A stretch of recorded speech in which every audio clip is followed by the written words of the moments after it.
Hello and welcome to the Dead Unicorn, the tabletop role-playing game club.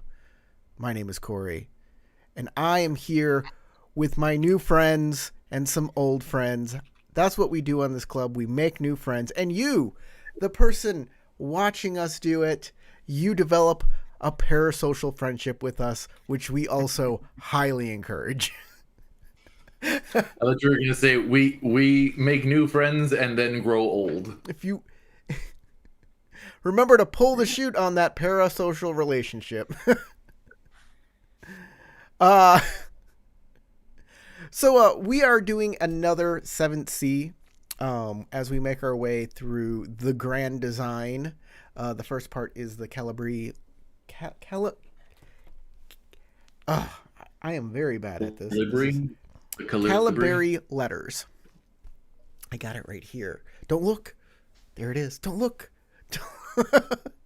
As if you could read it. My Here it is.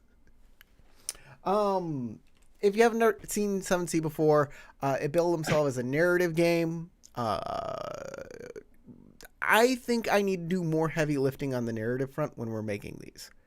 That said, there is a rule in this game that I want y'all to understand a little more, and that is called creating an opportunity. You can spend a raise to create an opportunity. For example, the example in the book is you disarm somebody, and then the opportunity is another person can pick up that weapon. So that is the example. It can't be something that isn't possible within the scene, but it is something that you guys can do. So you spend a raise to create the opportunity, and the other player spends a raise to work on it. Hello, Cosmo. You are my parasocial friend. By the way, if you're watching at home, you can give a super chat to give any one of these players a hero point if they need them. Begging is encouraged. Go for it. I need a hero point. Like we should beg? You want us to beg? Oh yeah, 100%. I'm not gonna do that on stream without some serious cash coming my way. I don't want that on the internet.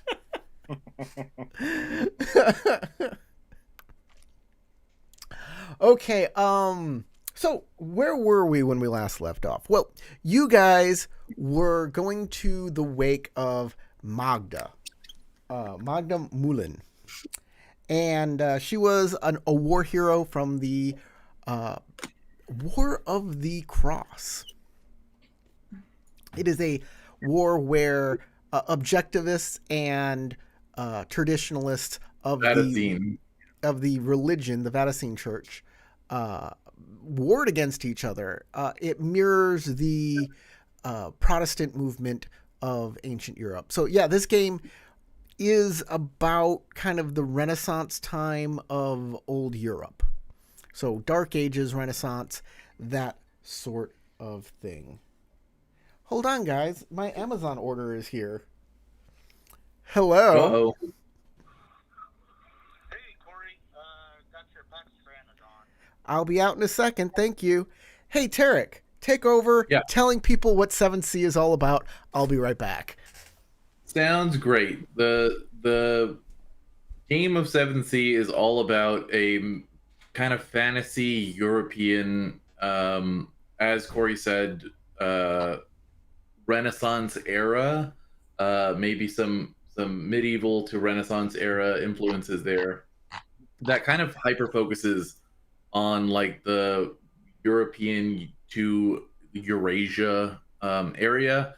There was this big war that just happened fairly recently that was kind of like the Reformation, or maybe like the schism of the Catholic Church. And Protestants have now come about. The war was fought in this area called Isen, which is where the current adventure module that we're running is kind of taking place so far. It is where one of the characters is from, and where everybody has kind of gathered to support their friend after participating in the War of the Cross. The War of the Cross included so many different nations: Castile, Montaigne, Isen, Usura. I believe there were also people from Badachi, but not as intensely, and I'll pass it back off to Corey now. I'm back. I successfully received my vibrating prostate stimulator, so we're all good. Prostate simulator. Prostate simulator? You need to simulate our prostate? Stimulator. It's okay, guys. He just bought the simulator. New Satisfier I am simulating my prostate within this VR simulation. And it vibrates. Sure there's a mission in Cyberpunk on why that's a bad idea, isn't it? Isn't there? Simulating your own prostate? Anything mechanical, really. So, wow, what is that stream? You gotta join his Patreon for that. Yeah. Okay, so where was I? Yes, these guys went to the wake, and they were going to go and pour a fatty or a tall boy out on, that's what it is, a tall boy out on Magda's grave.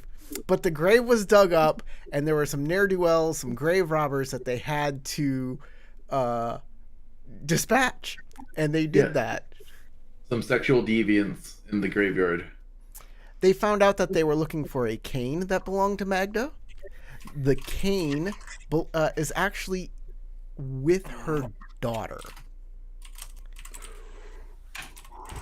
And their compatriot, what's his name?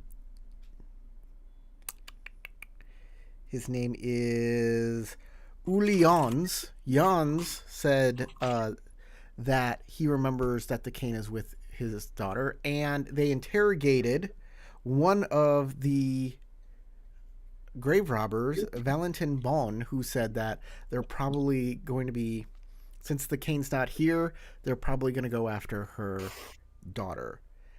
And that is where we're going to pick up. Her baby girl. But before we do that, y'all need to talk about your characters. Tell everybody who you're playing quite shortly. We'll start with Doc. And Doc, when you're done, tag the next person so they can go. Okay, I am playing Dr. Gabrielto Cortez. He is a dedicated physician that works under the Valentine Church. He is constantly trying not to fall asleep. His favorite thing is coffee, obviously. And mostly he takes a very direct approach that is practical. And I will tag in Logan. I'm Logan. I'm playing Eric Larson, a merchant and patriot, and all around just a mountain of a man that uses his fists to talk. He is from Vestin. I'm not going to try to pronounce that full name on Vestin Manavanyar. Thank you. Vestin Manavanyar. Pseudo turn of the century, not turn of the century, but kind of expansionist Viking-esque. Not quite, kind of when they started assimilating. But yeah, that's Eric. I'll pass it over to Tarek. Okay, I'm playing Clara Ilvain, an Ison warrior / monster hunter. She's kind of like a witcher. She has been living in Ison and hunting monsters with our friend Magda all across the world, having all kinds of great times. She is horribly depressive and a bit of a drunk. I'll go ahead and pass it off to... Would you say for Clara that all around the world monsters crushed monsters bow down to me? Yeah. No, they crumble for me. Right. Yeah. Whatever. You're master of monsters. All right. I'm sorry. Go ahead, Sasha. It's fine. We don't have to do me. We don't have to. We want to do you. Everybody wants to do you, Sasha. Charge extra for that too. Anyway, my name's Sasha. I'm playing Sonia Konstantin, and she is from Sarmatia. She is a tavern maid, 3 children, mother. And you know what? She's not half bad at shooting a gun. And that's me. Pass back to Corey.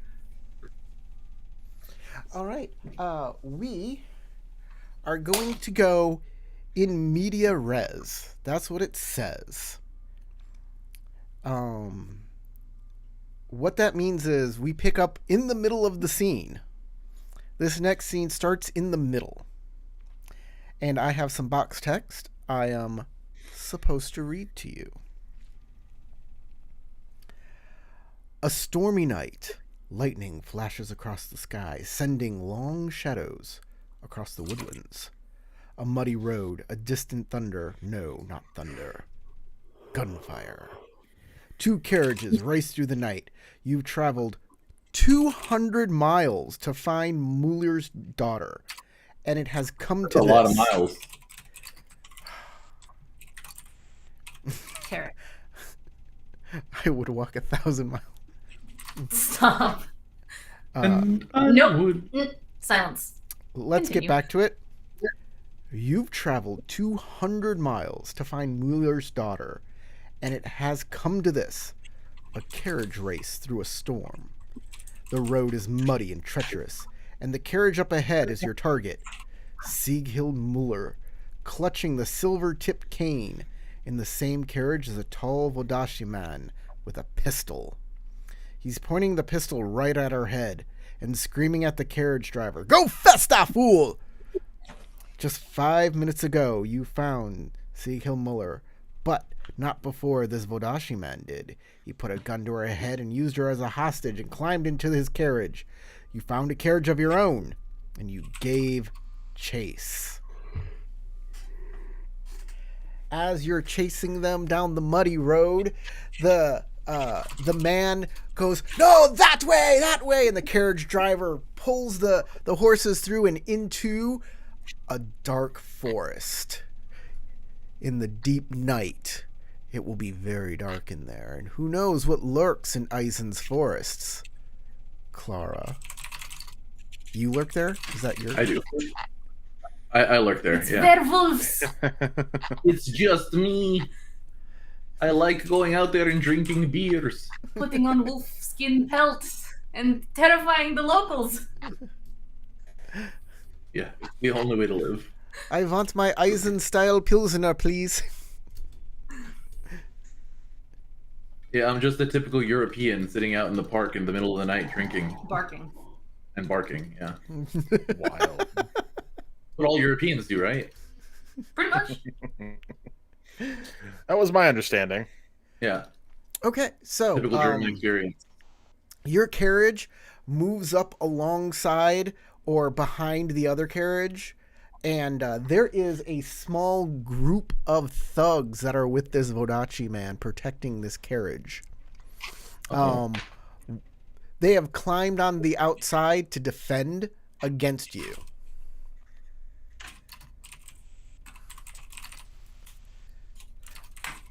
As you get closer to it, Clara notices.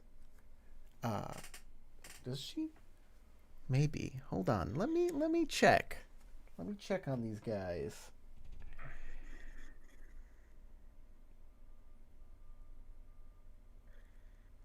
Clara gets a weird feeling about the forest around her, and she can do some checks. I would like to do figure some checks. that out as part of the first initiative. So we're gonna do the approaches of everybody and add that to our initiative. So first, I'm gonna roll the bad guys. The brute squad just how do I roll the brute squad? Pardon me. Oh, we're all in initiative. Fancy. Yeah. Why did it roll a d20? That's not correct. All right. 14 is pretty good, though. Yeah. Almost impossible for any of us to match, you would say. Almost. I gotta check a feature of my NPC real quick. Nope. Nope. Okay. We're going to just roll the dice then.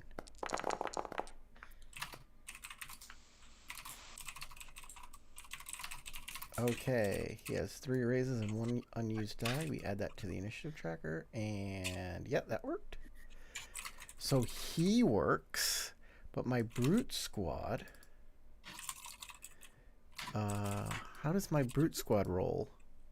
Do they roll? Does a brute squad roll dice? No. Brute squads work differently, don't they? Yes, they work very differently. So let me check. I think they just have a stat. Let me double check here on the brute squad. Remember, we're gonna keep the same hero points and danger points from last game until this part of the adventure is over. And you can always say I fail to get a hero point on any roll. We're going to look at brute squads. You just fail the roll and you gain a... Oh, you can You fail narratively fail the roll, get... because you don't usually fail, you just have complications and interesting things happen, right? So if you want to willingly fail a roll, you fail the roll and get a hero point. Okay. But you take all the consequences of Mind failing. you, in the middle of a dramatic scene, that kind of doesn't work, because then, like, you don't get to go this round. You fail at everything. So brute squad.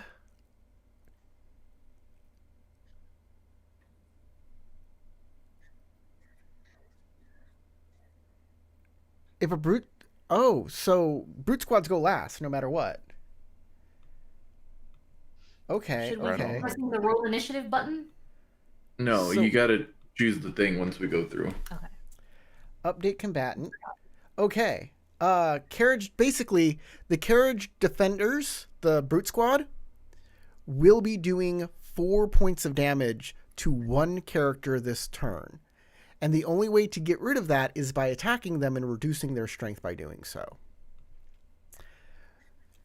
So at the end of the round, they will be doing their damage.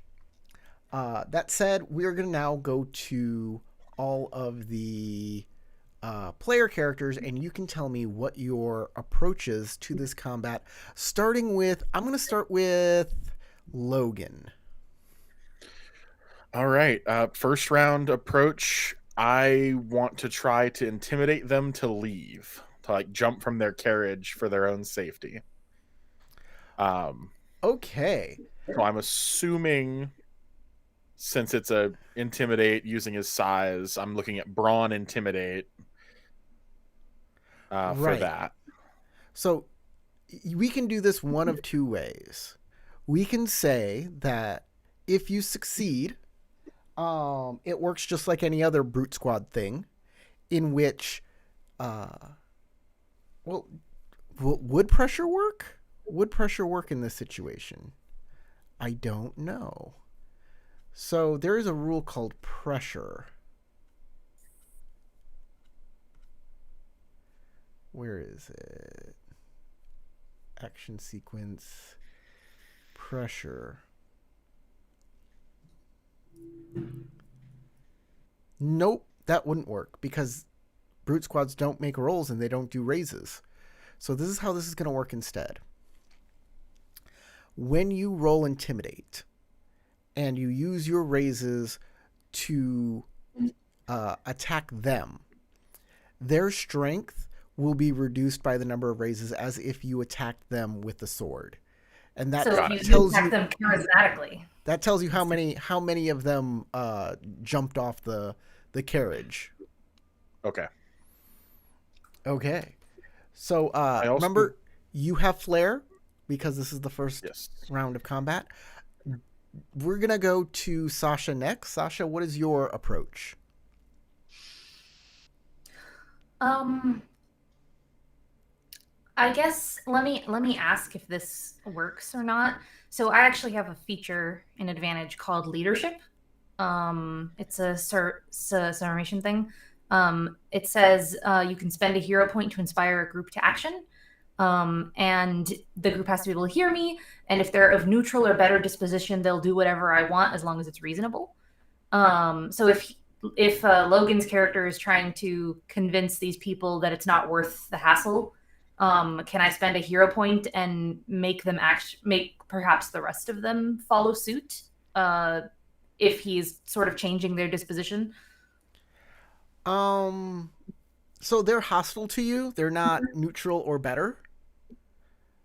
So, and what he's trying to do is not change their disposition at all, but make them retreat. So I don't think leadership is going to work in this, but you can. It's just kind of weird to me that you can make a roll to get them to retreat, but a feature that says people do what you want and spending a hero point doesn't do it. That.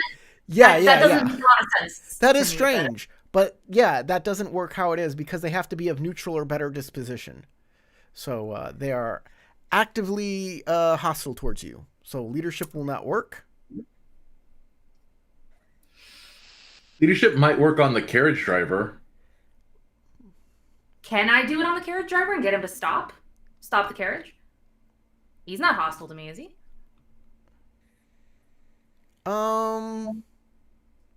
Sure. Sure, if you want him to get to do that.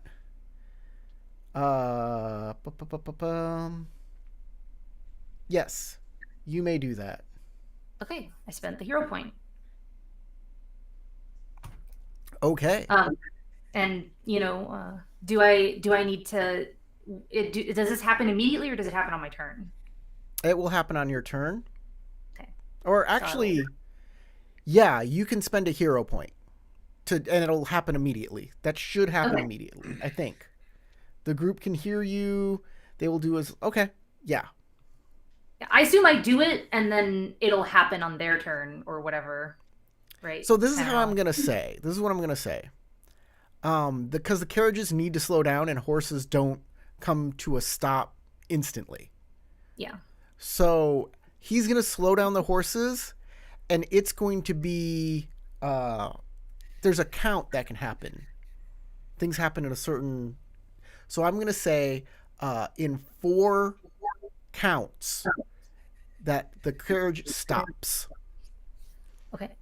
But what about your carriage? Who's driving your carriage?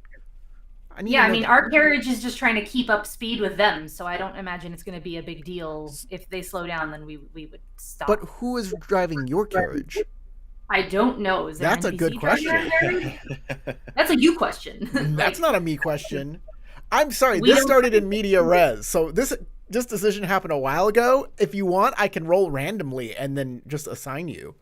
No, it's a question of is there it's up to you if there's an NPC. No, there's not an NPC. No, there's no NPC. It's up to us. There's no NPC. Okay. So you guys have to decide who's driving the carriage. What is the skill check for? Who got the best ride? It's going to be ride, yeah. 1 in ride. I also have 1 in ride. I have 0 in ride. Okay, it can be anybody. I don't care who has ride or not, but y'all have to choose. I guess I'll do it. Someone better reload my gun for me later. Okay. Because if I'm not using the carriage. To start slowing the horses, I'm going to say that's a raise too, but you can roll ride. And like wits or finesse. Sure. All right, that's your approach. Tarek? Definitely notice. Notice. I'm going to say notice resolve because I am from this area in the Wald. And I know that things go bump in the night, so I'm paranoid. In my paranoid state, I am looking around for what dangers we could not see. Sounds good. And Doc is gone. Notice resolve. And now he's back. I think my internet went out for a second, my bad. Now I have to readjust where everybody goes. Yeah. You go there. We all know you're doing it. You go That's there. Can I be heard? Hello? Here. Okay, Yes. okay. And you go here. Can you hear me? Yeah, Yes, you're being we can heard. hear you. Can you hear us? Okay. Yes. And I wasn't sure what I was picking up. all right, everybody's in the right Yeah, place again. you. Okay, everybody.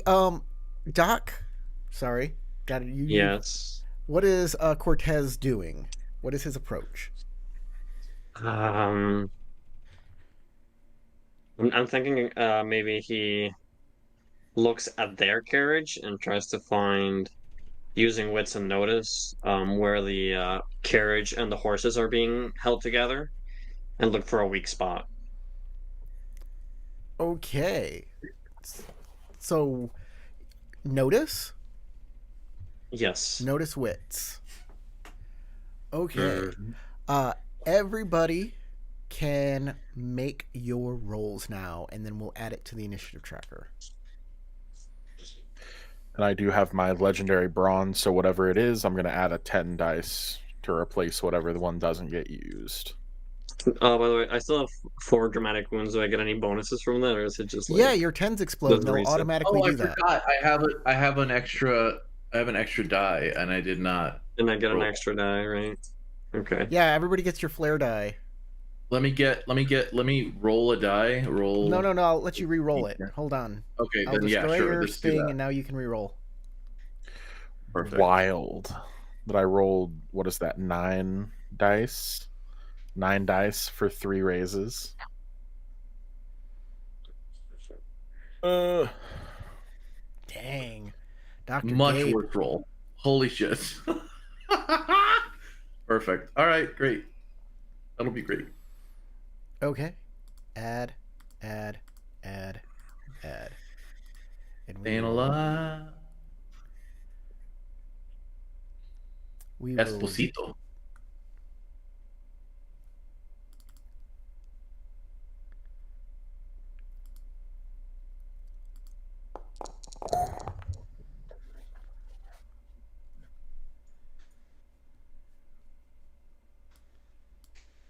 give me one moment. How did you roll 11 dice? Flare plus 12 4 dice? dramatic wounds plus extra bonus die. Oh, you get for are you're at 3 dramatic wounds?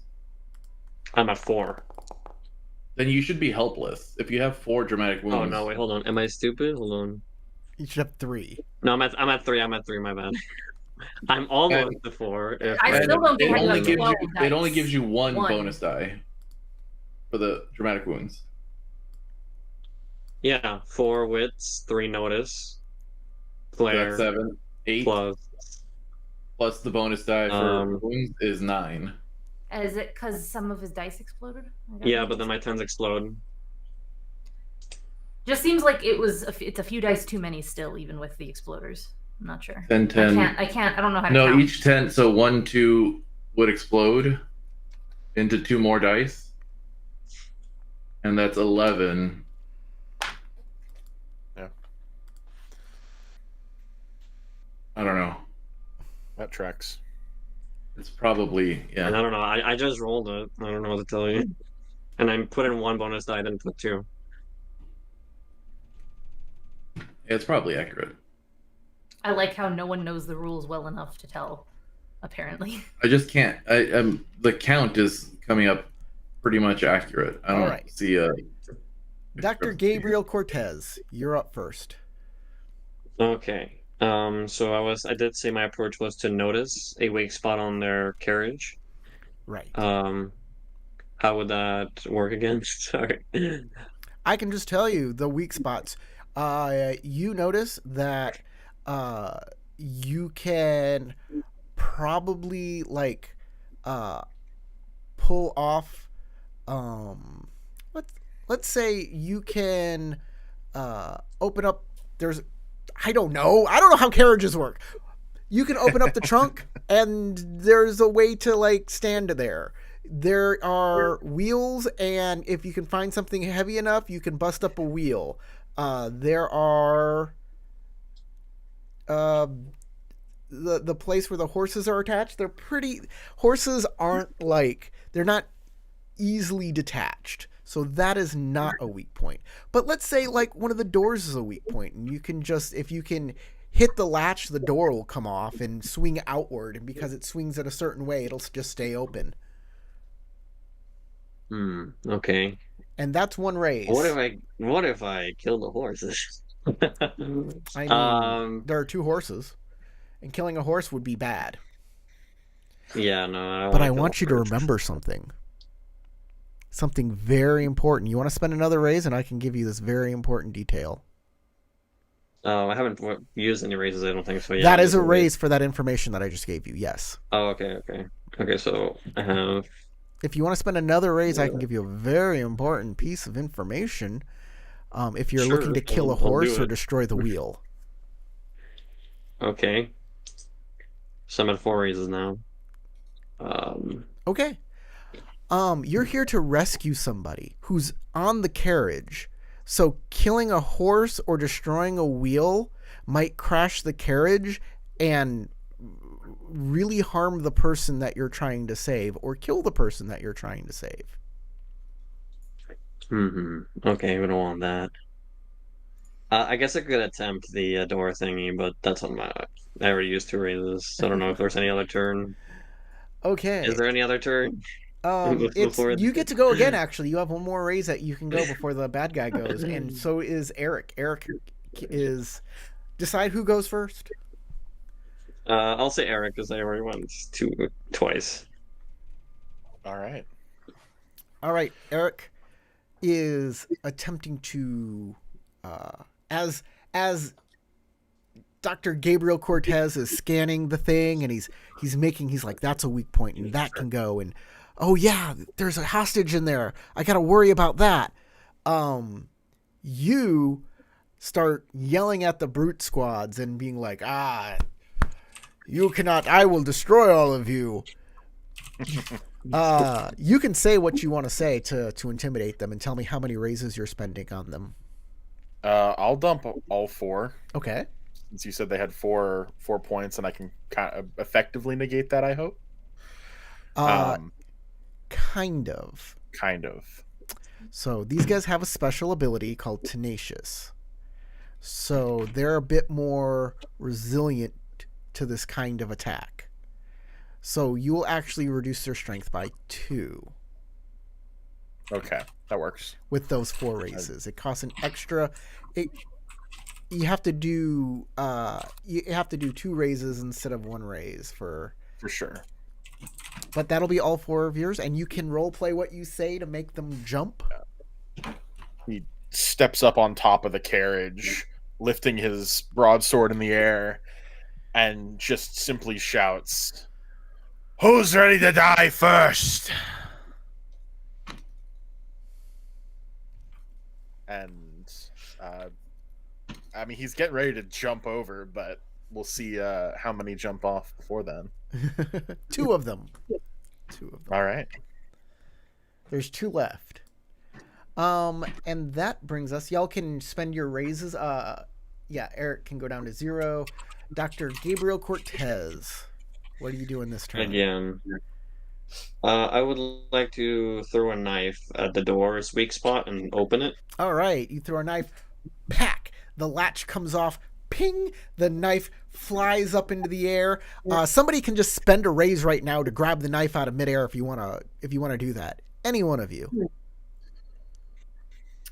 How many raises is it gonna take for me to use the drive? It'll just take 1 raise for you to start slowing down with the carriage. Okay, so I guess I can do it. I have 2. All right, you spend a raise.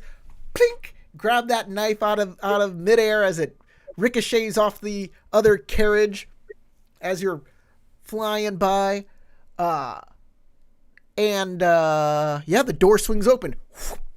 And you have a clear view to the villain holding a gun to the young Muller's head.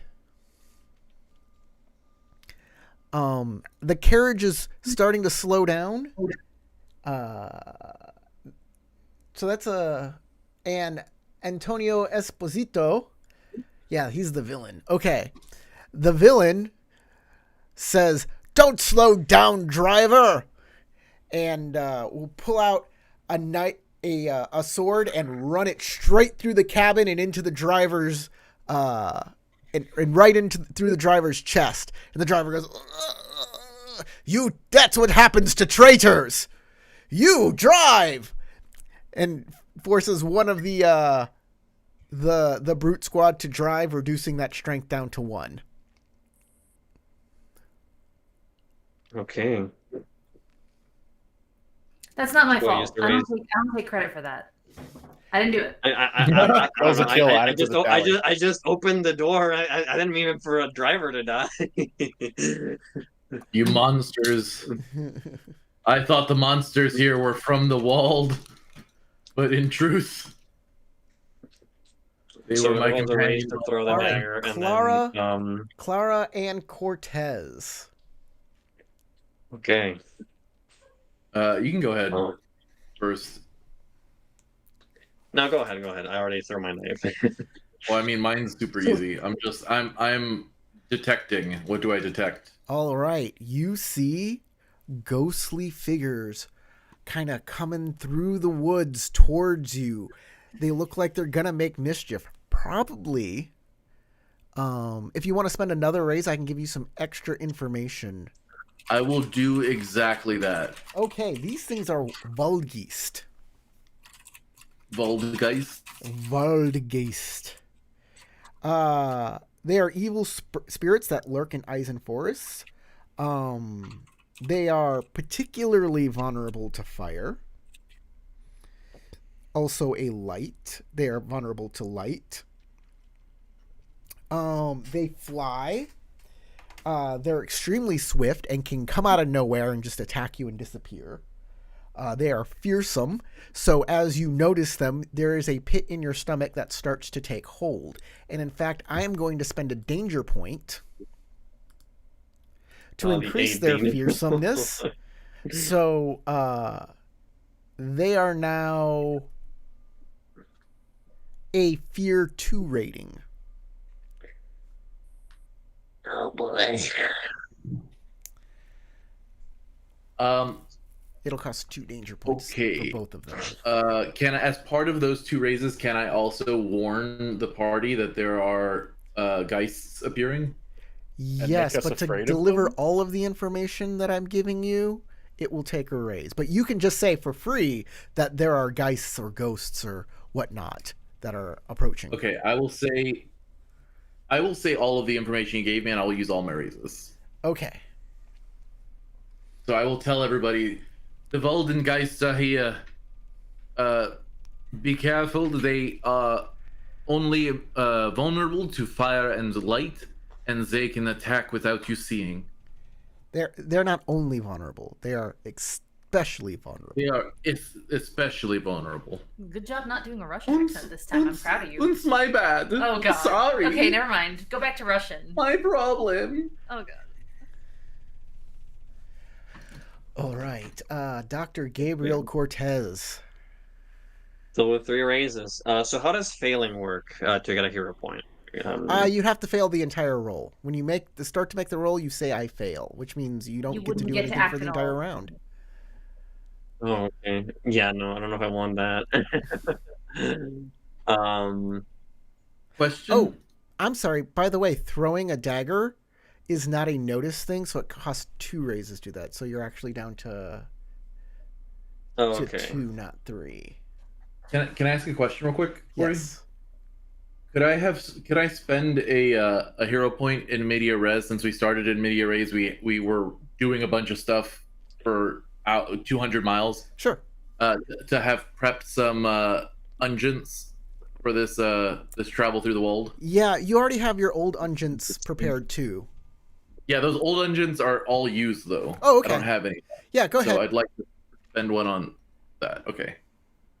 0, and I'm gonna get ghost eyes and then one of each of the 4 basic ones, and that's it. Actually, I'll get 2 summer smile and no tears of the prophet. Actually, so I'll write them down. I'm gonna amend that. I'm gonna say no, you can't, because you were traveling and you need access to a lab to make all those unguents. Okie dokie. So traveling doesn't mean you have access to like things to make the dungeons. Unfortunately. Hear me. Ba ba ba. Where are we? The Voldgeist. Voldgeist number which one? I don't know which one. It doesn't matter. There are two of them. So the Voldgeist will come out of nowhere and they will try to attack.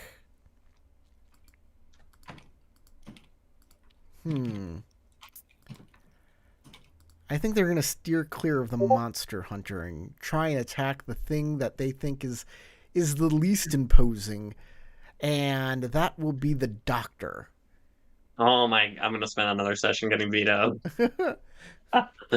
So this Voldgeist has 2 raises, and he'll spend those 2 raises to do 2 points of damage to you. You can spend as many raises to reduce damage. Yeah, I think I'll spend 2 raises to reduce damage. Okay.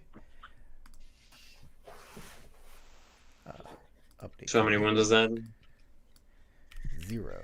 Or no wounds. Okay. Okay. And Sonia, you are up. I'm gonna spend my remaining raise to keep the fucking carriage steady. You only need 1 raise to do that. Oh yeah, you haven't. Okay. I only have 1 raise. You need to update your raises. Antonio is going to keep his gun on the hostage and do nothing else. So that is his. He's doubling down, making sure he has a good hold on her. Is Yuli still is he here with us in the carriage, or is he not here? Who? Yuli stayed behind to Yuli? keep track of all of the prisoners, quote unquote. Yep, that's what he did. And the final Voldgeist will attack Sonia for 1 point of damage. As it comes by, and this ghostly form rakes you with claws. And sends a chill down your spine. The last thug that is able to do something picks up a piece of luggage and throws it at the biggest guy. He thinks he can knock you over, Eric, and he throws it at you. Whack! And you take a point of damage from You fool, this is part of my plan. a piece of luggage.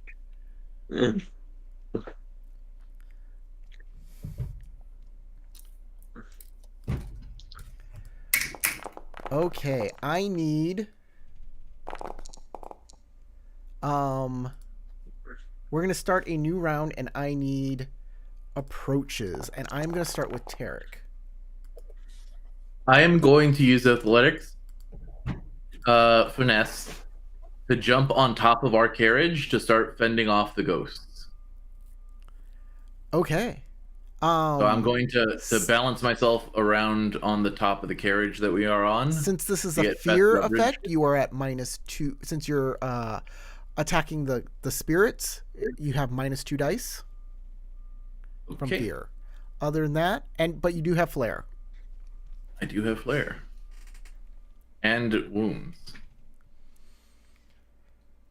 So I'm at a flat roll. Got it. I'll roll when you say to roll for everybody. Sasha, what are you doing this round? Sonia is going to say, what's your name again? I don't want to get it wrong. Siegmeyer. Not you. Sieghild? Dr. Cortez, take over the reins. I need to get my gun. Stupid horses. Ugh, smell like feet. Like horse feet, or like human feet, or like duck feet, or like duck You'll con have feet? to ask her later. I will be Okay. at.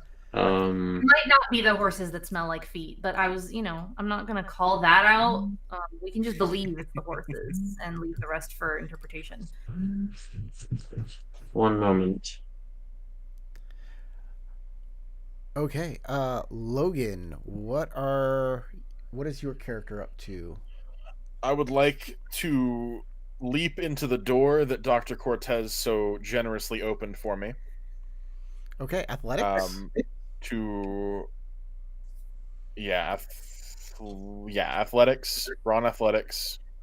And I'm gonna try to wrestle. I mean, it's still gonna be athletics, right?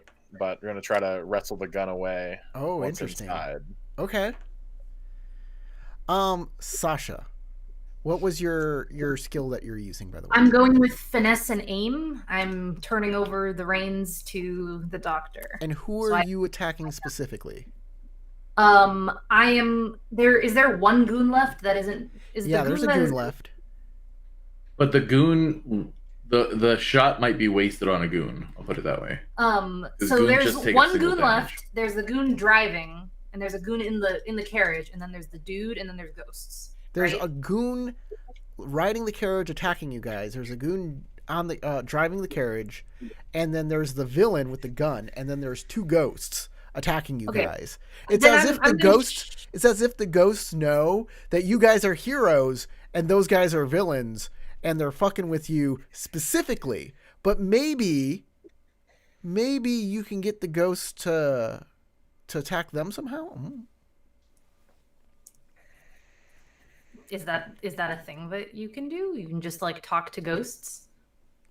I don't know if talking to ghosts is the way to go, but maybe. Anyway, I'm just gonna shoot the villain. You're just gonna shoot the villain. Okay, there's an open door. You can shoot the villain. That's perfectly fine.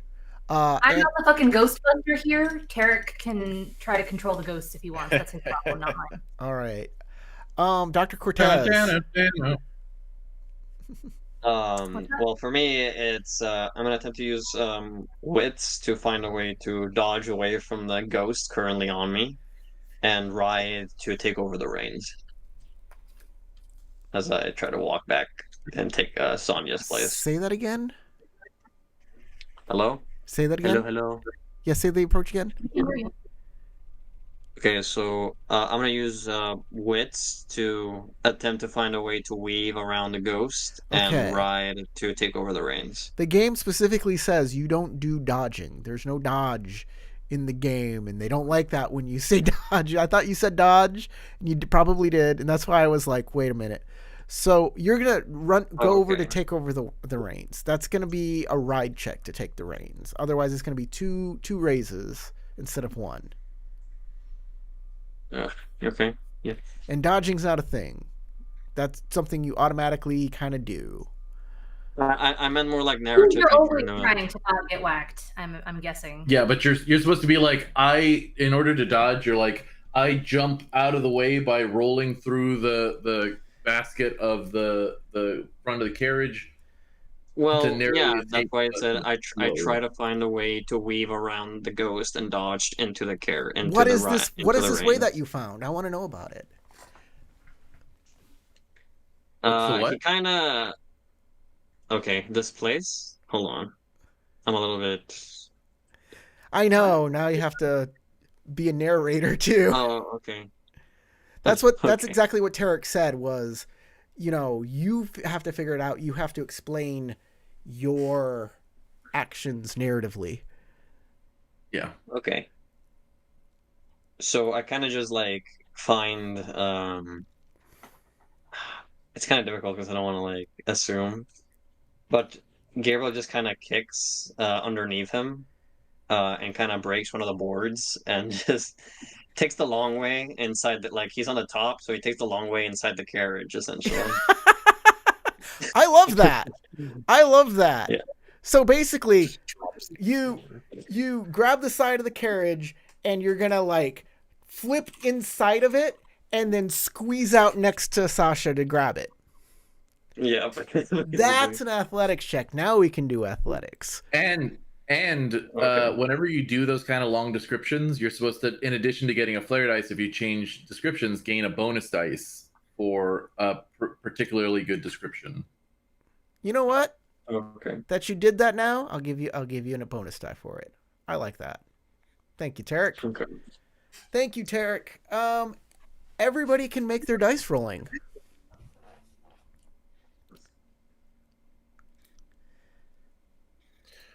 There.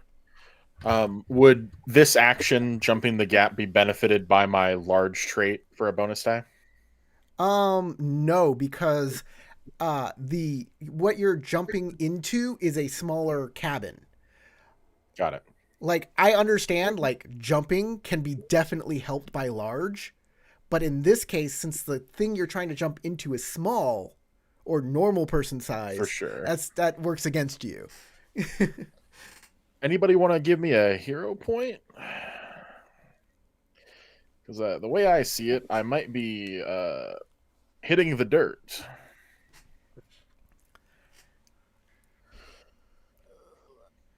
Oh, you won't hit the dirt. It just takes a raise to get in there. Yeah, it'll just take you an extra raise. Well, fingers crossed I hit it. You have a lot of dice on this. I believe in you. I only have 1 athletics. So did everybody roll their dice on this? Yeah, Clara rolled. So I get a. Oh no, yeah, everybody can roll I their got dice. interpretation dice. Yeah, everybody roll their dice. Oh, okay. Okay. So I'm just confused because, like you said, so I get a flare and then interpretation because my description was long. It's a bonus die. It's a bonus die. And then since I'm wounded, do I also get a bonus die from it, or is it like you get flair because it's a new skill, athletics, and a bonus die because of the description. And then I'm also wounded, so I guess I think I get another one. You get another bonus die, yes. Yes, but that should automatically come in. I believe that So It doesn't. it doesn't. It doesn't. Okay. No, you have to add mine it. did not. I know the 10s Yeah, automatically explode. Okay, let me The 10s will automatically. add everybody. That means I have to add another die, and that might change my roll. Do you want me Do you want me to re-roll, or is there a way to just add 1? I'll delete your roll and you can re-roll. How about that? Okay. Go for it. Fingers crossed I can pull off a roll like that again. Flare. 1. Do we have fear from the... Not unless you attack them Only directly. if you're targeting them. You have to target them to get the fear. Okay, got it. Tarek, I'm thinking maybe you have to put pressure on the ghosts, and then that's what Corey meant by you can get the ghosts That's what to we attack like. them. Might Am I be. crazy? Could Because be. if you put the pressure on the ghosts who are attacking us, they might go and attack. But they might go and attack the girl, so I don't know. Maybe that's not something we want to do at all after all. I was just thinking about how that could be done.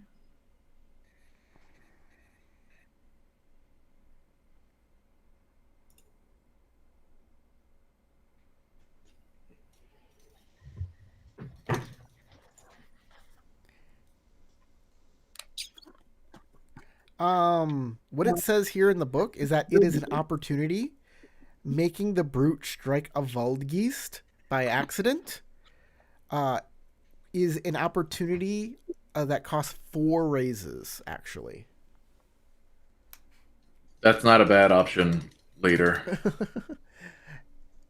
Anyways, did everybody make their rolls? I think so. Yeah, we're all good.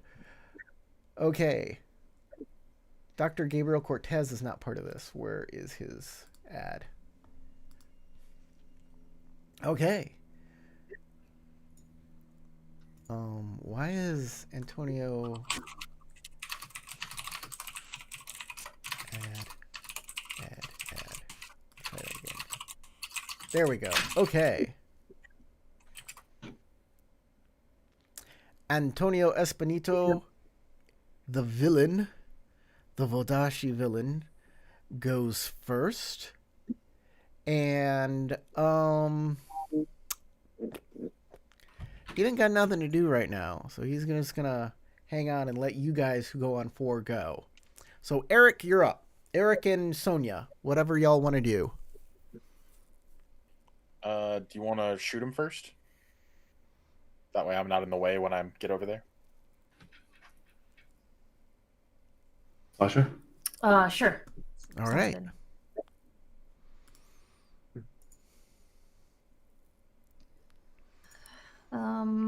All you have to do is I am spend a not- number of raises to do damage. That's right. So how many Question raises is, do you want to how- do? At 2 raises, I do 2 points damage. 2 wounds. Yep. 2 wounds and a dramatic wound. That's at right. 2 Always an raises. extra dramatic wound with a pistol. So you can just spend all 4 to do 4 wounds and a dramatic. But if that's the way it works, correct me if I'm wrong, wouldn't the actual optimal way to do this be just to do the 2 to shoot? He gets a dramatic wound and 2 wounds. Use the rest to start reloading, shoot him again, and spend Sure. 2 raises. It's a dramatic wound. Because Yeah. it's more important to stack dramatic wounds than it is to stack the baby wounds, because the dramatic wounds will kill him faster. Yeah, but the baby wounds will add up as well. Sure. Yeah, but I need Yes. raises to reload my gun if I want to shoot no, him that's more fine. than I get in it. this fight. I understand. Agreed. So 2 wounds and a dramatic. You're spending 2 raises. Yes, I shan't be bullied into doing more wounds for no reason. I'm just gonna shoot him and then I'm gonna start reloading. Okay. Sounds like a plan. You fire. Bang! I am spending a danger point.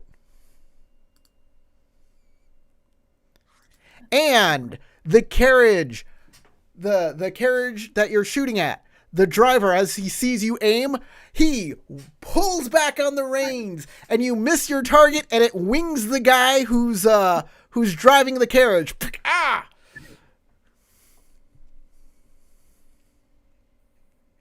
You are like Papa, an evil man. You are like Papa.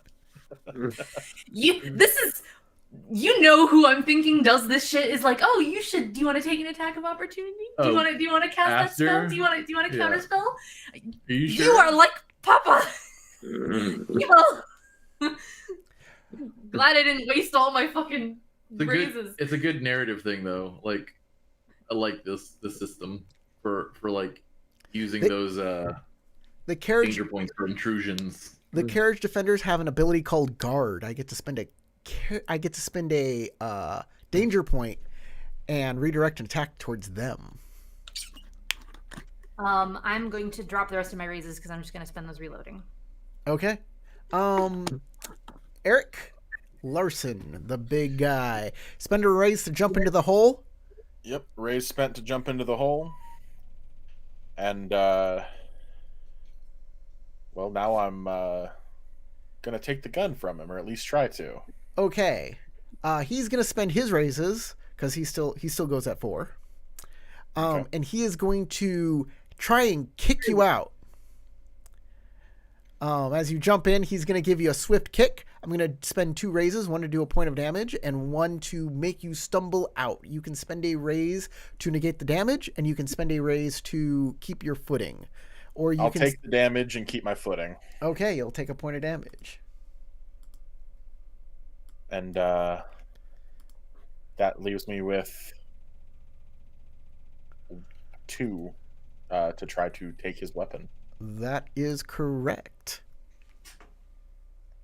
Is he going to spend 2 to keep his weapon? He gives you a warning and he says, "Touch me and she dies." At this point, I'm going to warn you.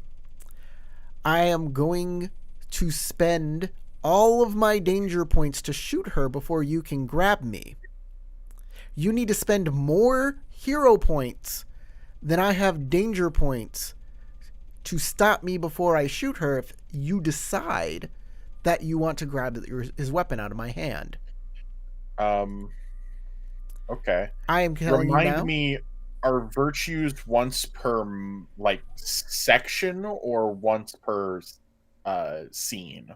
Once per game, generally. Once per game. And I'm going to say once per one of these 4-hour adventures that were supposed to be 4 hours, but we went over, so it won't work until after this. Yeah, so I don't have my willful back yet. So he is going to spend, at this point, he is going to spend 5 danger points. And I will allow you as a group to spend, if you have more than 5, to stop him from shooting her before He can. I think we have to, right? One. Isn't he only gonna do that if you try to take the gun from him? Yes. So you can say, I don't want to take I the don't gun think from we him. have any danger points between Well, us. how many does everybody have? I have one. I got 3. So that's 4. 3. Just so you have one. I'll spend one if Sasha spends one, and then I you don't spend want 3. to. I think we just don't want to wrestle the gun from him. My recourse is to stand here and get shot or stabbed. If he shoots you, he doesn't have a bullet to shoot her. Yeah. To shoot her, which is my biggest concern, is not if you get shot, you'll live. Like, I promise, you will live. We do have a Yeah, doctor. but we could get his weapon away or make it fire either way by spending the hero points. I mean, there's nothing that says that he doesn't have a knife on him and he'll just gut her if we do manage to take the gun away. So there Might be a lot are harder. several options the adventure has. I will, if you want to spend a raise to think about your options, I will tell you what the adventure has.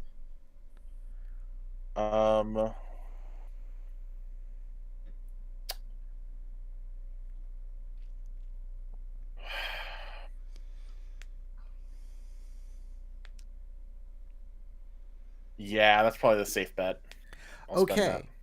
Option 1, it says a fair exchange. You can attempt to barter or negotiate with this villain to for the life of this woman, or the cane, whatever you think is more important.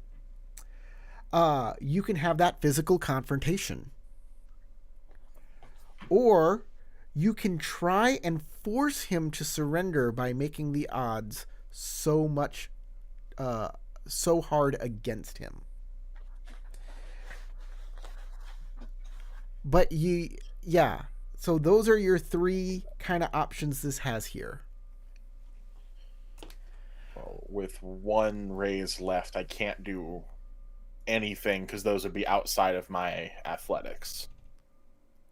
So I will take that information, and that's all I've got. He is going to secure the cane to make sure that with his 2 raises, he's going to also secure the cane to make sure that nobody can grab it without making 2 raises as well. And that brings him down to 0. Clara and Cortez. Oh, and the Volgeist. The Volgeist get to go. The Volgeist go first because they're villains. Oh, they're villains? Well, they're not villains, but they're the bad guys. The bad guys get to go first. Okay, yeah.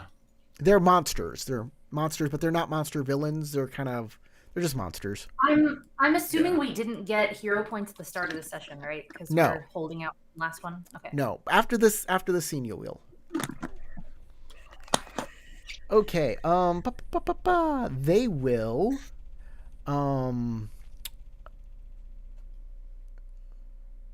so Clara wants to get their attention, right?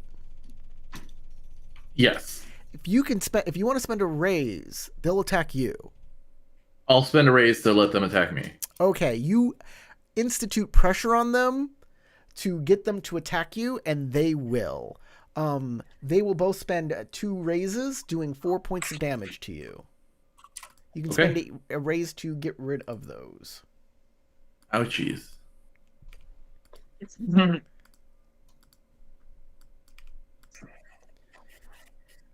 All right, Cortez, you're up. I believe I'll have to spend this turn using 2 raises to keep the carriage at level with theirs, right?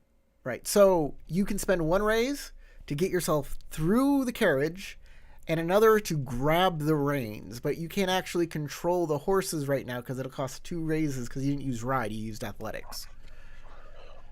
Mm-hmm. So you were definitely through the carriage, lickety split with 1 raise. But you're there. But you're gonna have to actually control it.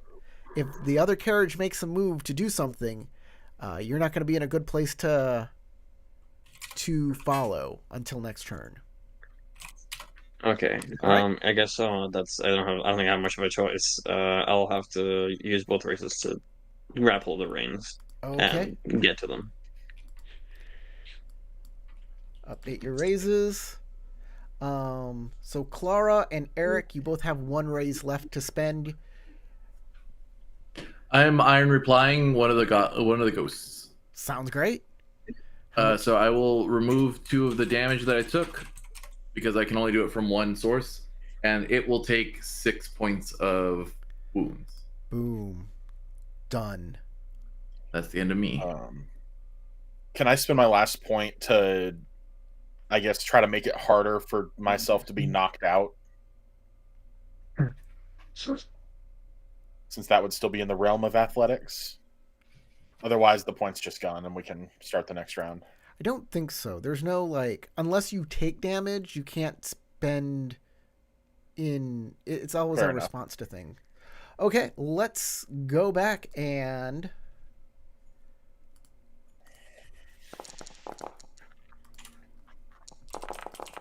Oh, there's still a brute left. The brute throws another piece of luggage, hits Sasha's character. The pack. Take a point of damage. No. Sonya takes a point of damage from the brute that's still left. That's not. Could Logan spend one of his raises to intercede? I could. That's in the book. Yeah, you can. That is an athletics thing. Taking another hero's wounds. All right, you want to do that? Yeah. He'll kind of, as he sees him start to throw it, he's just gonna punch the roof of the carriage and try to get him to huck it inside at him. All right, as you punch the roof of the carriage, he pops up, falls back down, and his leg goes straight through the top of the carriage and hits you on the head. Bonk. Ah! Ripped him up. Oh, nice. You like that? Oh yeah. That's how that works. Okay. Approaches. Let's start with who have I not started with? Logan? Did I have a start with? I started first. Yeah, that's what I thought. Okay, let's start with Doc. What is Cortez up to? Well, this time he's actually trying to control the ride, so I don't know. I guess he's gonna try to. Okay. Is their carriage slowing down because of the rider like pulling back? No, the rider's dead. He's got a big sword through his heart, and one of the brute squads are now using the carriage. Yeah, but he got shot. He just got winged. I guess there's a. He just got winged. Okay. So he's not actually down because of the special rules of what guard does. Oh, okay. I see. In that case, I guess Cortez will just grab the reins and try to whip the horses into hurrying up so that they can keep up. Now that they're kind of slowed down a little bit, considering the time that he wasn't in the reins. I mean, there's a bunch of things you can do. So right now, you could, I don't know, try and link your carriages together in hopes that you can use your carriage to slow the other one down. Right? You can try and get up alongside the carriage. You can try and bump the other carriage into maybe an obstacle where they'll have to slow down. There's a whole bunch of things you can try and do with this rather than I hold position. I kind of like the idea of linking the carriage. So Cortez is gonna, pull on the reins a little bit, try to come as close as possible, and then use the reins to lash onto. That's interesting. Latch this is definitely a ride. We can do ride finesse, ride panache. I think panache. I mean, it's the same. Yeah. Unless you have another attribute you think is great for this. I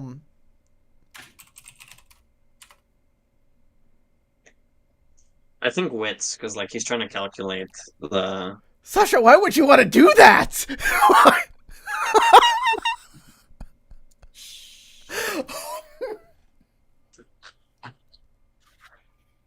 Uh-oh. Well, I don't know what the range on that is. Oh no. I'm looking for the section in the book on that right now. I'm looking. I don't think the range is the thing that matters so much as it matters how many people I can affect with this thing. That's, I think, the thing that matters the most. But I'm trying to find where slash if it says that. I can message you about it. Yeah, don't say it out loud. Okay.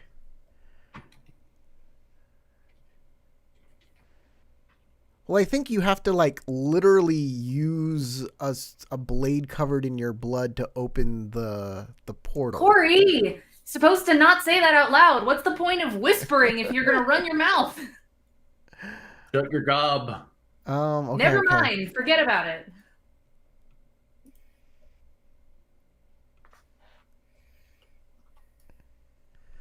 I feel like just with that little burst that what was about to happen is akin to when anyone in 5e summons a demon. That kind of, yeah. Simply chaos. Well, it's not going to happen now because I whispered something in confidence and Corey ran his mouth. I mean, you could still do it. They don't know what you're going to do. Nobody knows what you're going to do. Actually, they do because you just said it out loud. Okay. Logan, what is your character going to do? He's going to try to convince this Antonio Esposito, Vidacian, clearly a man of business, that he should just take payment and let us leave with the woman in the cane. That's cool. So what skill are you using? That's going to be Panache and Convince. I like it. Like it a lot. All right, Tarek, what are you doing? I am going to start engaging the ghosts in duelership. So I'm going to be using weaponry and finesse to balance on top and start fighting off some ghosties.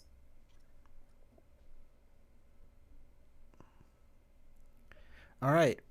Remember, it's the ghost, so you have -2 dice. And then Sasha's not here. I hope I didn't upset her too much. Y'all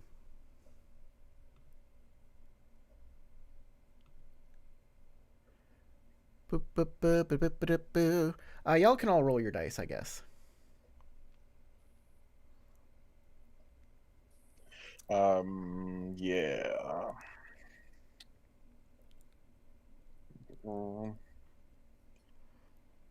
Panache. Flare, nothing else. Oh, that's pretty solid.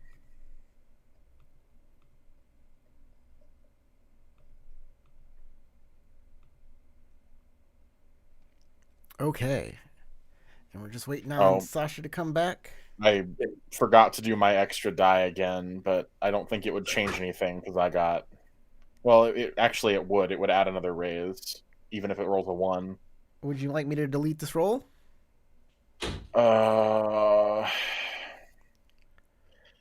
Is there any way we can just say it adds a 1 when that gives me a raise anyway? No.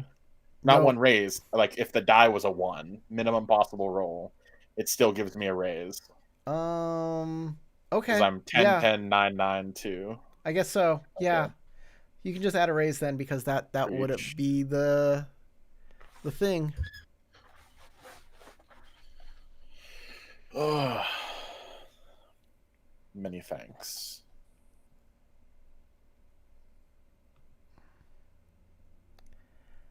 I am not great. I have to go grab dinner soon. You have to go grab dinner soon. We slated 4 hours for this. He doesn't get to choose his dinner time, unfortunately. Yeah. I am contractually obligated to eat at a certain time. Almost. What happened last week when we did this? I told him I told them I was gonna be outside, but now they know I'm inside, so I don't think that works.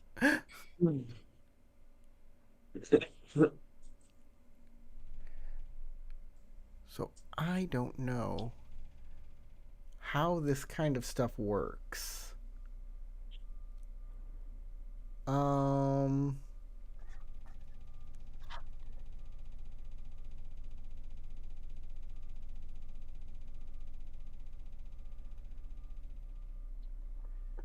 Yeah. Um.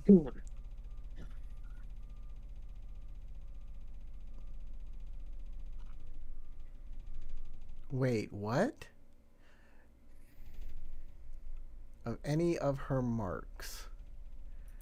Sorcerer chooses a mark, and then see. This is the thing. I don't know what this does.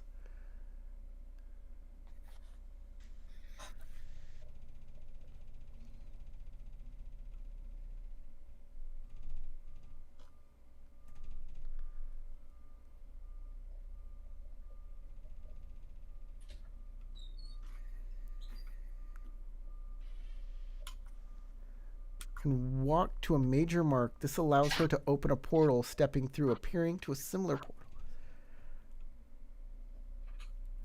I have no idea how this. Like, I thought you had to use but that's not true.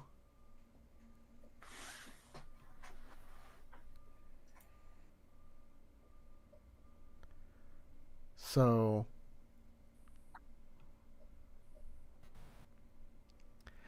since I'm gonna say it's a 5 feet thing, the portal has to be within 5 feet of you, right, Tarek? Porte? Yeah. It is the portal is basically where you are. Yes. Yeah. Okay. That's what it is. That's why I was confused. Yeah. You just make a in order for it to work, you just you take a dramatic wound and you open a portal right next to you. Okay. I now know how this works a lot more. Because I had no idea how it works. Yeah. So, by the way, Sasha was dealing with some not feeling very well issues, and I think she's going to be laying down now. She was trying to fight through it, but I think she has been overcome with her nausea. Okay. Yeah. She has the nausea. Yeah, she's been dealing with vertigo all day, and I think she's a bit too much. I hope she gets to feel better real soon. Yeah, same. Let's just go then. We are gonna go with Eric and Clara. Eric, what's your Yeah. I think Antonio goes first, right? Esposito. Yeah, but basically he's got a hostage and he's gonna keep on that. Being reactive. Yeah. Eric is going to pull out his bag of coin. All right. You've got the upper hand, clearly. But a Vidachian, clearly a businessman. What if we make a transaction? I'm sure you're just looking to get paid, right? He's like, I cannot betray my employer for money. He needs this. This cane is what he wants, and that is what I will deliver. Money can't then stop. Let me buy your hostage. And clearly we're outmatched anyway. You're going to defeat us, but we're going to keep trying. So let me buy the hostage, and then we can duke it out like proper gentlemen. I will give you the hostage, and you will let me go. And at this point, I will let you spend a raise to notice something. Yeah, I'll raise to notice. All right. You notice that Hildy Muller is like she's giving you a nod, like very slight, as if this is a really good idea. Well, she also doesn't want to die, so I think she's biased. Yeah. It feels like it feels a little more than that, though. It feels like she knows something he doesn't. Sure. So yeah, he'll hold out a bag with 2 wealth. All right. He will, as you reach out for her and he reaches out for the bag, you make the exchange, and he kicks her into you, hoping to make you tumble out of the carriage.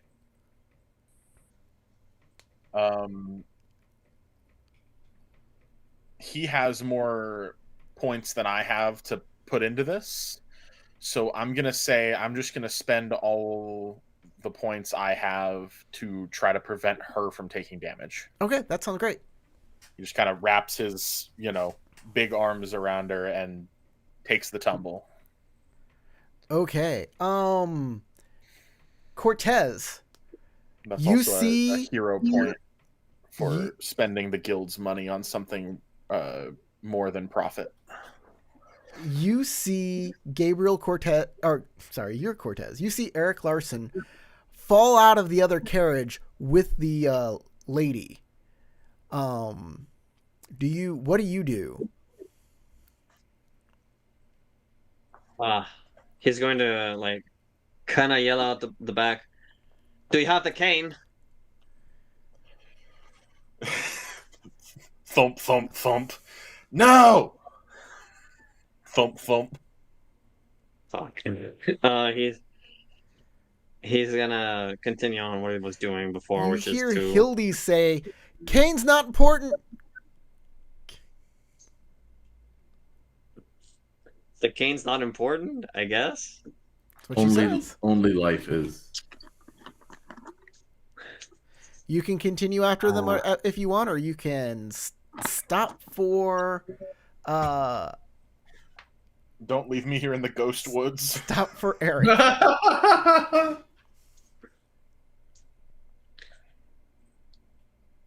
Okay. Wait, is Eric behind? I got confused there. He's rolled out of the carriage and is rolling past you in your carriage right now. Okay. He's tumbling on the ground. I guess he reactionarily is gonna try to stop the carriage, so you got it. The carriage doesn't trample over them or the horses or anything like that. He dodges me. Okay. Thanks. As you stop the carriage, Clara does a cool swordsman technique that makes the ghost kind of push away, and it seems like the ghost just wanted to chase something and starts chasing off into the carriage that's still going. I wish them luck. You guys stand up, brush yourselves off, and go see Hildy. And Hildy says, "Thank you for rescuing me. You are truly heroes. But don't worry about that cane. It was what's inside the cane that matters." And you have that, right? She pulls out these letters that are all curled up as if they were stuck inside the cane. Perfect. Okay, glad to see that money still makes the world go round.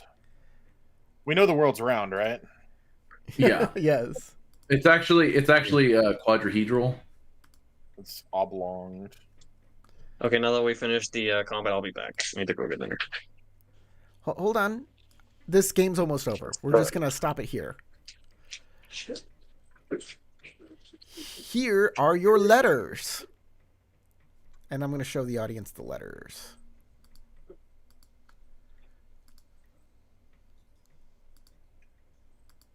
There they are.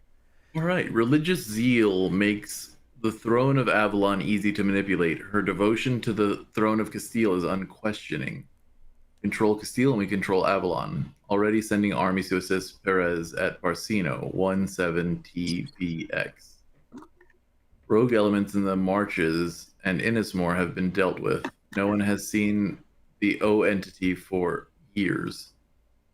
Marches nobles are easily bribed. Small rebel forces are not a factor in the grand design, but could be funded to present difficulties for local nobles, further removing the marches from the issue. P2. Site of the mask in DA. The Ison experiment continues successfully. Increased incidence of abductions and horrors. The Countess has proven approachable. N2JQ. Montaigne armies are now driven by a suitable candidate. His desire for bloodshed will open more doors, making travel easier. 3B. Barachi still proving to be difficult. MP savvy to most recruitment techniques, need to develop new procedures. 6. GV has progressed too far with his private investigations. Request permission to close the window. 7. Funneling guilders through the league operating smoothly. No questions asked. ATC easy insert point. Castile reels funding. Montaigne resistance. Can't imagine irony. Hard to keep my smile subtle when I speak to the Castile throne. 3BC. Time for 1C to make a decision regarding the Countess. Her strength is growing quickly. She needs to either be controlled or approve closing the window. So I think these number letter combinations are maybe the people they're being written from. Rel and Fun are also highlighted in a way. Hildy says, I don't know who or what all of these letters mean, but they are very important enough for all of this to happen. Amir. So I think they would be much better in your hands than mine, as you are heroes. We can certainly work out the details. Yeah. But your mother, Magda, do you know what happened to her? I assumed, well, she died. We buried her. Did you? The body in the graveyard was not Magda. The body in the graveyard was not my mother? No. Heroes, I hope you can find out what has gone wrong in this situation. Why people are after these letters? I thought the cane was simply an inheritance that I had, but this is something far more sinister. Please. It would seem that your mother needed your help to relay this. And I thank you for your bravery, but we cannot put you in danger anymore. Let's hope this pays its dividends. The guild's not going to be happy with that expense report. Okay. I am sure something will come up. Well, thank you so very much for rescuing me. Sincerely, from the deepest reaches of my heart, I appreciate you, and you are true heroes for doing so. It is nothing. We wish to help Magda in whatever way we can. All right. Well, let's get out of these haunted woods. Yes, the Walden is not the place to carry for long. All right. And that is it for the Caliberi letters. You have the Caliberi letters. You have the letters. That's it. Players have earned themselves 3 advancement points. Ooh. Or a 3 point. I'm sorry. Have earned themselves a 3-point advancement. You can spend it how you want or save it for later. Some examples of rewards you could use are you can improve a skill.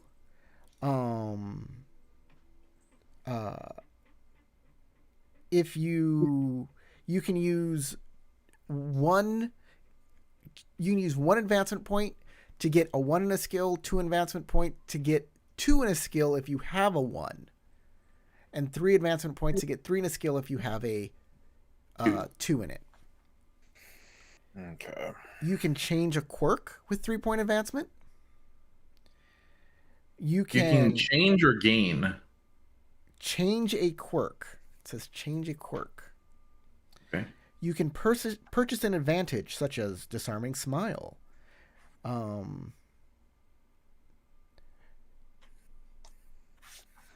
You can purchase the trusted companion advantage and have Sieghild as your trusted companion. Ooh. Oh, That's purchase trusted companion if you have any stored advancement points. Apparently, it costs more than that. Or you can store these advancement points and recruit Sieghild at a later time. You can purchase a signature item advantage.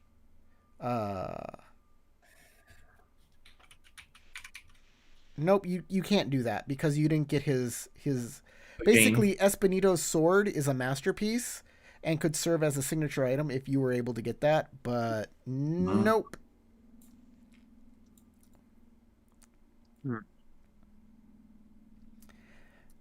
That's it. That's what you can do with all of those things.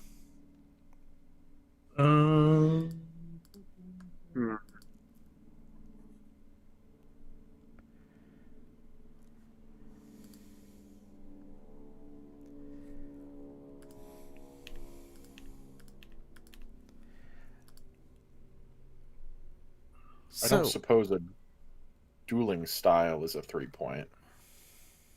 It's 5. That's 5. I'm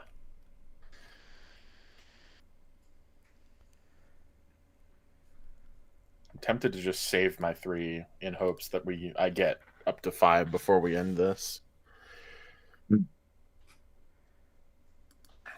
Extended family. I mean, we probably will. So, Tarek, do we want to continue on? We can. If Sasha feels better, I told her, when she's feeling up to it, if the nausea passes or what have you, and she feels like rejoining, that she can come join us again. But in the meantime, I'd suggest just poof her into a pink mist, and we can keep going if we want, or we can. If you want to end it here for tonight, you can. But Logan, Doc, are you still available? I don't know. Doc said, I do feel like it would be nicer to have everyone here. Yeah. Doc said he has to eat. I'm eating right now. I think he is eating. Oh, yeah. You are eating. I am. I got my fork right here. I'm not allowed to bring food up here, otherwise. I thought you had to go somewhere else and eat dinner, like I do. No. Like I can't do this and eat at the same time. That's just not something. No. So right now I'm in I guess like my situation a little bit. I'm currently in Canada. I'm in a homestay, and part of the homestay is that I have 3 meals that are offered as part of my rent, right? Per se. But if I don't eat at a certain time, I miss that. Got it. I had no idea. So here's the question to all of you. Do we want to stop here and pick up next time with the adventure fresh with Sasha, or are we gonna continue? I think that might be nice if we want to start fresh again the next time. Everybody, that would give us an opportunity to kind of reset, spend XP. Yeah. And Sasha, make sure Sasha knows she has the 3 advancement points as well. I will. Everyone, make sure you get. If you have more than 1 hero point, you go down to 1 hero point. If you have 0 hero points, you go up to 1 hero point.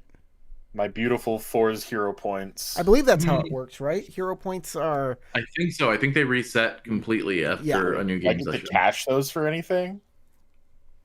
No, if you don't use them, they're gone. I'm Oh, working that's on a crazy. video right now for my channel that is I hate game mechanics that are at the beginning of each session things. Especially for narrative games.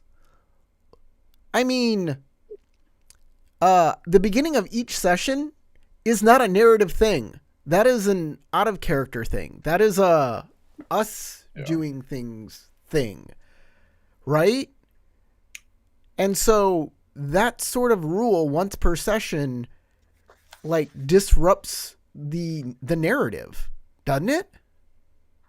Yeah, I experienced a lot of that when I was playing the Warhammer Dark Heresy game, because they have hero points or fate points, I think they are, but those regenerate every session. And so you end in the middle of a big intense combat, and when you come back, everyone's got points they can dump to auto heal or auto succeed certain things, and all of a sudden it turns the tide of battle, and it doesn't destroys the stress of it. and doesn't that incentivize people to draw out combats in hopes to run out the clock? Yeah, So I don't think we had any players that were doing that. I don't think so either. No, we didn't. We didn't have any players extending the combat because the combat was already pretty hard by itself. Yeah, like Doc was in that game with me. We were spending sometimes 4 sessions in one gunfight because it's so crunchy. And Yes. it works really well if everyone knows their characters super well and knows the mechanics super well. But when the GM's a little shaky on certain rules and everyone's got different stat spreads and skills, it gets out of hand fast. So let's talk about 7C then, and since we're talking about mechanics. Like I said, I don't like once per game session. I'll usually say that once an act is done, things refresh. Instead of saying once per game session, I'll say, okay, when an act is over, then it refreshes. Oh yeah, I mean a perfect example of that done right is like if you're ever running an XP 5e game and the players hit a level up mid combat, they don't level up. They wait till a long rest, right? Some sort of narrative point. Yeah, things that happen, mid session instead of mid narrative like that. Mm-hmm. There's always a better way to do it. And because of the thing you said specifically, I always say, oh guys, your hero points don't refresh until the end of this combat because technically we started it last, so it doesn't make sense narratively. And I like I said, it always goes back to that thing. Narratively, things need to make sense and flow like that. But what about 7C as a whole? What are your thoughts? I'd love to know how you're feeling this game. I think Doc has some opinions. Well, the first session I kind of had a pretty bad impression, not gonna lie. Though to be frank, it's also because we had a really, you said it was like the toughest enemy. And I kind of spent the whole session getting beat up, so I was like, I'm a healer and I can only heal like once. And then like that's it. And maybe twice if I get my or 3 times maybe at best. If I get my my hubris and stuff. So I guess my appeal for even more narrative-based games is that you still need to have a level of like organization when it comes to certain things. So my personal impression is that I don't like it personally because I think that it kind of if it's not super consistent, sometimes situations where you're like, for example, when I was like trying to get away from the ghost, I thought I was gonna use wits plus what's it called? Hold on, wits and ride, but instead it came up as brawn athletics. Because I think we had a miscommunication there. I think what I was trying to do was kick underneath me to open up one of the boards on the carriage rooftop to like kind of descend and then go into the ride. You know what I mean? Well, the ride is on the outside. The reins, you don't. Yeah. Yeah. So So maybe I'm not understanding. Yeah, what you're so trying to to me do. that seems like a space where you can create some resentment between the GM and players, because like if the player wants to do something else, but the GM isn't satisfied with it or feels like it doesn't work as they intend, there can be a little bit of a clash there. Right. Not that we had one. I was just trying to understand what was happening because I'm very new at the And system. and I was trying to But I understand feel that like what was that's happening too. probably That's one of the reasons I was like, hold on, what's going on? Because yeah. I did not So understand. yeah, so like I feel like that creates a point of resentment where you're like, if you don't have this kind of set thing, it kind of creates a point where you kind of have to discuss between the players, and that can be problematic, perhaps. Right.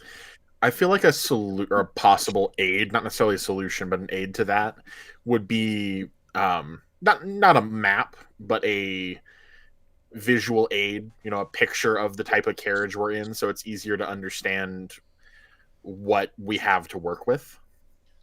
I agree. And I also think that this game benefits a lot from everyone committing to a yes and mindset, right?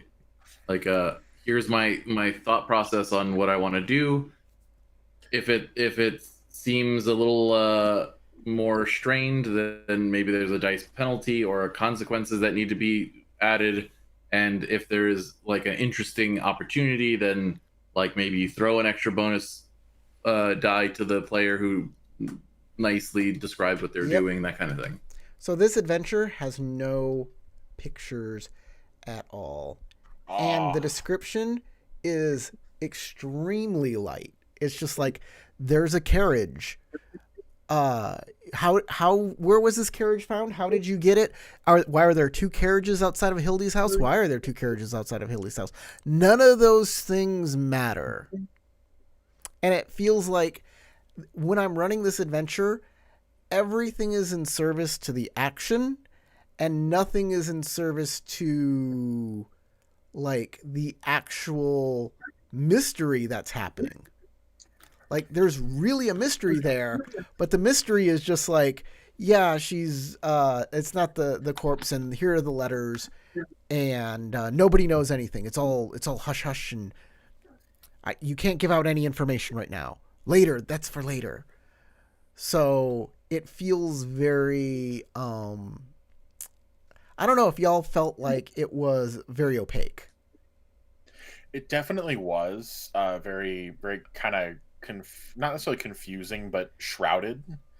And I feel like if we all, were experienced with the system, we could have kept that first session, time allotment, finished that section, and it would have, it felt to me words. too, since I didn't know the system. The time, the time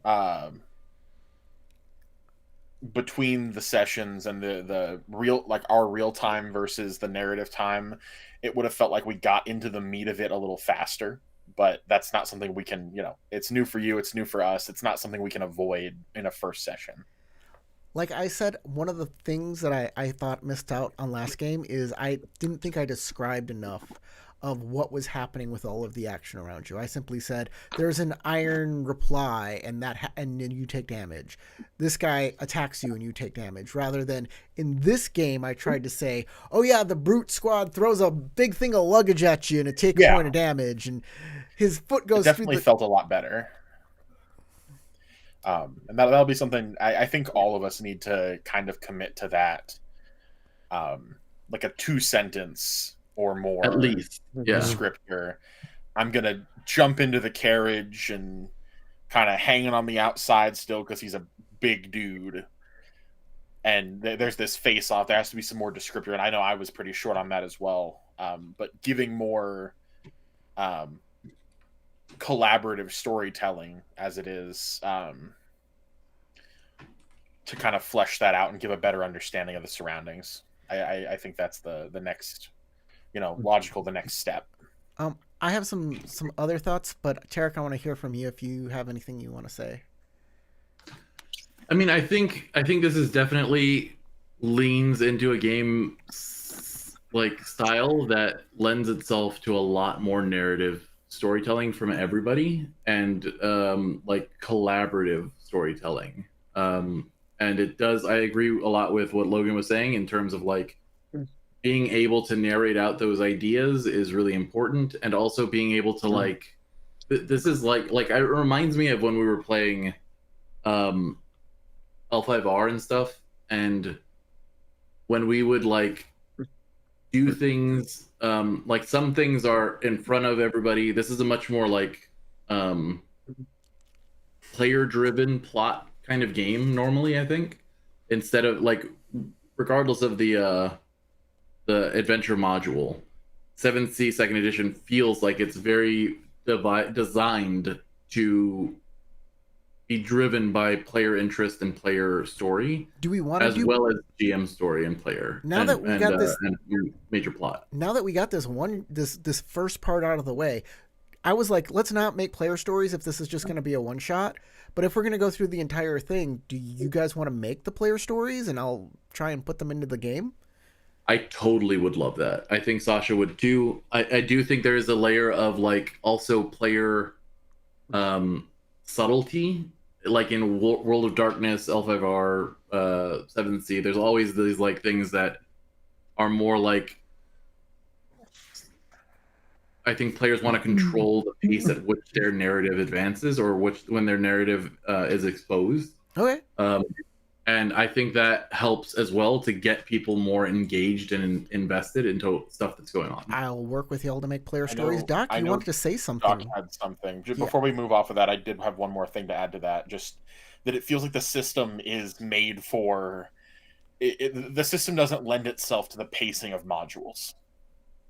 Right? I think that's in agreeing with what Tarek was saying. It almost feels like we're supposed to have more talk to each other, understand the way each other works before we jump into this fight. Yeah. Not only that, but like repartee and banter with NPCs as well. Like the improvisational kind of like flow is very heavy in this game, and I think that it would just benefit from having breathing time. Look, this adventure was just high pace, high like. Well, it started with the bar scene where y'all were supposed to tell stories and make a roll about those stories. Sure, but once the combat started, I mean, this encounter starts in media res, right in the middle, and I'm like, should have? I don't. Yeah, I feel like giving us the time, like the adventure writer did not do himself a favor by not allowing room to breathe, right? Like these type of games. Here's the thing, become much more interesting when the players have a dynamic they can pursue and things they can pursue. And here's the thing, though. Prepare. Here's the thing, though. If the adventure gave you a chance to get to her house where you see the villain holding a gun and getting into the carriage, now you're going to stop that person from getting into the carriage and driving away, which means there's going to be no carriage scene. So the immediate res thing is a way to bloop, bloop, bloop, you can't do anything about this and let's go. I agree, but there's other ways to approach that. Like, hey, Sighild is in the town one over, and there's a carriage here that you can get to try to get there, but you have a little bit of time to like figure out how you're going to get there. What are your preparations before heading out? How much time do you think you have before the villain's gonna run off with Sighild? And then like create that situation where now once you've done your preparation and left town and you're in your carriage, fast forward to now you're in a chase. By the way, John Wick is the writer of this adventure. We need to get to Doc and what he wants to say. Yes. Also, there are some comments left by Cosmo I'd like to talk about too, because he's got some opinions as well. But Doc, go. Okay, back to my impression. I guess another thing that I wanted to add to it, though it was overall negative, I did like that it kind of forces you to kind of narrate above what you usually expect in other RPGs. but that's also, I guess, like to me, a kind of a negative in a way, because if you have to constantly, be engaged. Oh, my voice suddenly became really deep. What the fuck? Um, if you have to constantly narrate and be engaged, even like simpler actions like grabbing some reins, if you don't have any ideas on how to make it more more flair, it's kind of you kind of get, if you can't have the creative juices running 24/7, that's also kind of a problem. There are expectations set in the book of like, don't make your characters go overly in depth in their descriptions, but as long as they're giving a description, like even if it's a couple words, if it's a sentence, then encourage them by giving them dice, right? So you don't have to necessarily make it super over the top every time, but every time you do, there should be an incentive for you to continue doing so. What did you think of my idea of allowing you guys to spend raises even out of turn to get extra information? I loved it. I like it. Okay. I came up with that on the fly. I feel like that plays into kind of what Cosmo was saying in the chat. I have that pulled up on my sidebar with that second part of... well, if you want to read out the comments, just sure. So Cosmo first said he first gushes over Blades in the Dark, which is a game on my list of things that I want to run but never have the time for.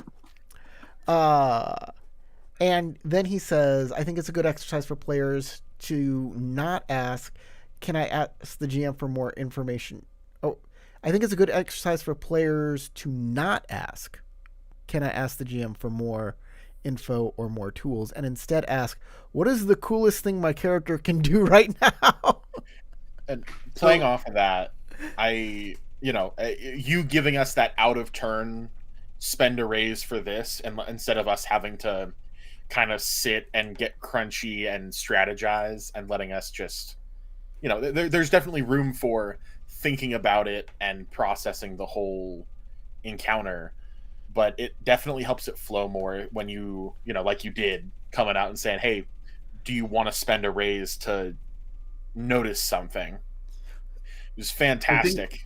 I think also, like, I agree that helps the flow of the dynamic so that you're not constantly bogged down.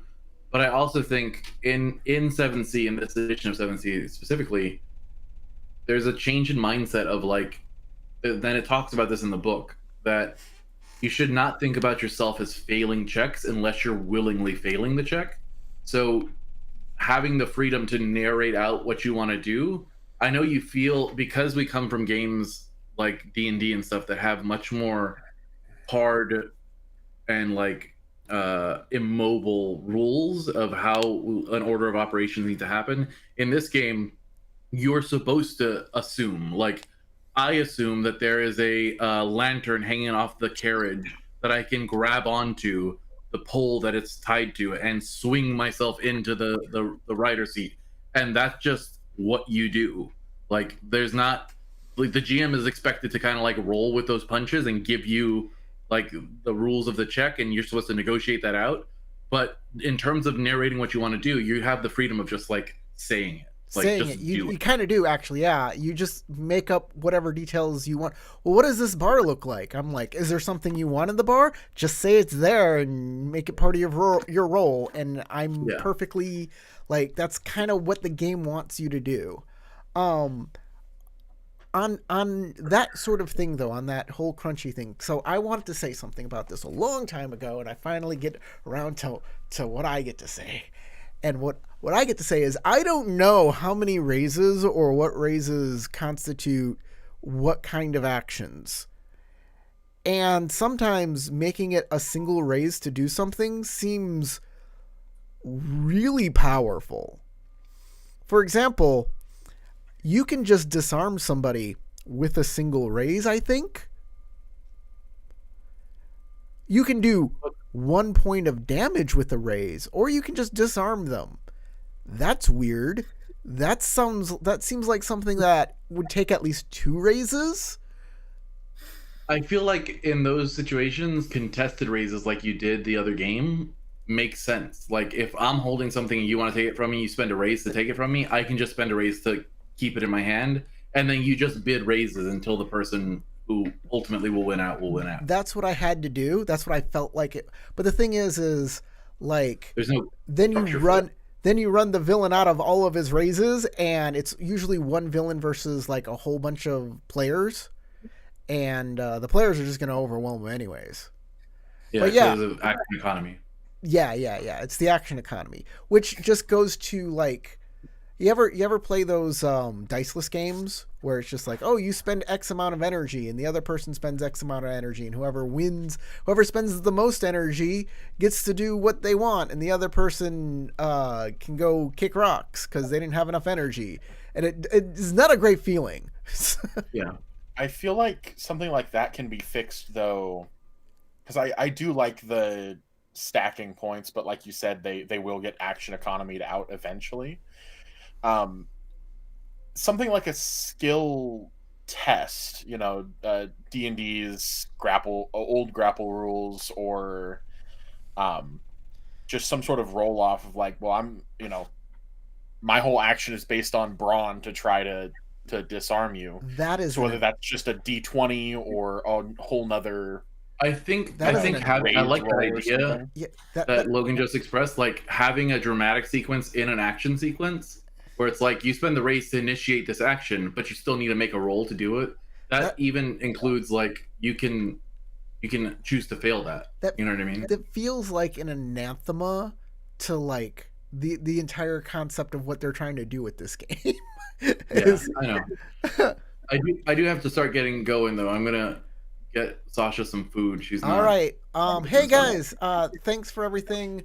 Thanks for the game. Thanks for all of your thoughts on this, especially how we can go forward and make a better game. And tell Sasha again, I'm sorry I said it out loud. I guess I wasn't thinking. I am a stupid person like that who doesn't think sometimes. You're usually better about it. You usually message back in the system. I think you're just with all the things that you have to keep in mind of. I think. Yeah. Thank you, Cosmo, for the chats, and thank you for watching The Dead Unicorn. See you later, and go roll some dice.